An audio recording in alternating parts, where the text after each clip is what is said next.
Long before the nation of Israel even existed, during the ancient patriarchal age, there was a man living in the land of Uz.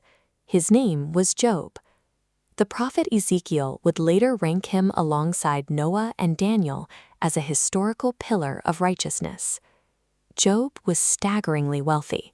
He owned 7,000 sheep, 3,000 camels, and hundreds of oxen and donkeys. The biblical text simply calls him the greatest of all the people of the East. This blameless status describes a man of high integrity. Job was a person who recognized his own failings, actively sought repentance, and even served as a priest for his 10 children, constantly offering sacrifices on their behalf. People once viewed the universe as strictly transactional. Under this retribution principle, righteousness was an input guaranteeing an output, earthly blessings. Conversely, the presence of suffering served as a diagnostic tool, proof of punishment for a specific sin. Job's life appeared to confirm this system. He did everything right, and he had the wealth to prove it. That made him the perfect subject for a cosmic stress test. The narrative shifts from earth to the divine throne room. Here, a figure known as the challenger, Satan, steps forward to question Job's motives. Satan makes a devastating accusation. He argues that Job's righteousness is a calculated business move. He claims Job only worships God because God pays him with a protective hedge of prosperity.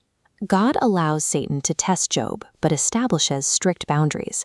The challenger is permitted to destroy Job's earthly empire and eventually afflict his body, but he is expressly forbidden from taking Job's life. This trial tests the core of human faith, whether a person can still trust God when every physical benefit of that relationship is violently removed. In a single devastating day, Job's world collapses. Messengers arrive to report that foreign raiders have stolen his oxen and donkeys, while fire from the sky has consumed his massive flocks of sheep. Before the last messenger even finishes speaking, the final blow lands. A sudden, violent wind strikes the house where Job's children are gathered, crushing all 10 of them instantly. Stripped of his wealth and his legacy, Job tears his clothes and shaves his head in deep grief. He falls to the ground in worship. Even at his lowest, he refuses to curse God, famously declaring, "The Lord gave, and the Lord has taken away." Satan then initiates the second phase of the attack, striking Job with agonizing, painful boils from the crown of his head to the soles of his feet. The greatest man of the East is reduced to sitting in a pile of ashes. In complete physical agony and humiliation, Job is left scraping his diseased skin with broken pieces of rough pottery. By enduring the total annihilation of his family, his wealth, and his health without abandoning his faith, Job successfully passes the physical variable of the test. But the true torture is just beginning. Job's earthly support system fractures. Overwhelmed by her own grief, his wife tells him to simply curse God and die. Then 3 of his closest friends, Eliphaz, Bildad, and Zophar, arrive.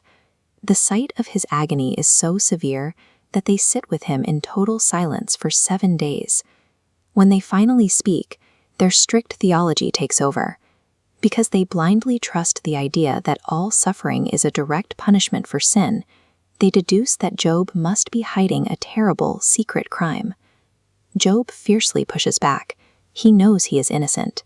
He refuses to confess to crimes he didn't commit, and he aggressively demands that God show up and explain this glaring injustice. Job's greatest agony is the spiritual dissonance of his situation. He knows he is innocent, yet he is forced to endure the shame and pain usually reserved for the guilty. He feels as though the very concept of divine justice has broken down. Out of nowhere, God finally answers Job.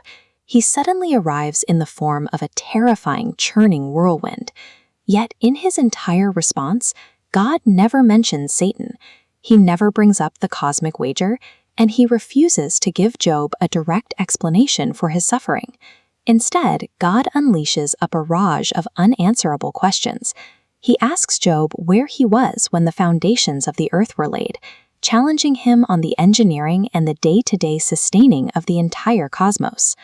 Old Testament scholar John H. Walton argues that Job is actually about the nature of God's character. It shifts the focus from our personal pain to the vast, complex wisdom required to run the universe. God's overwhelming display of cosmic architecture proves that human minds are simply unequipped to audit how the Creator manages the world. Hearing this, Job humbly repents. He finds complete satisfaction in simply encountering the majesty of God, even without receiving a single answer for why he had to suffer. God then turns to Job's 3 friends and publicly rebukes them. Their rigid theology had misrepresented his character and his rule over creation.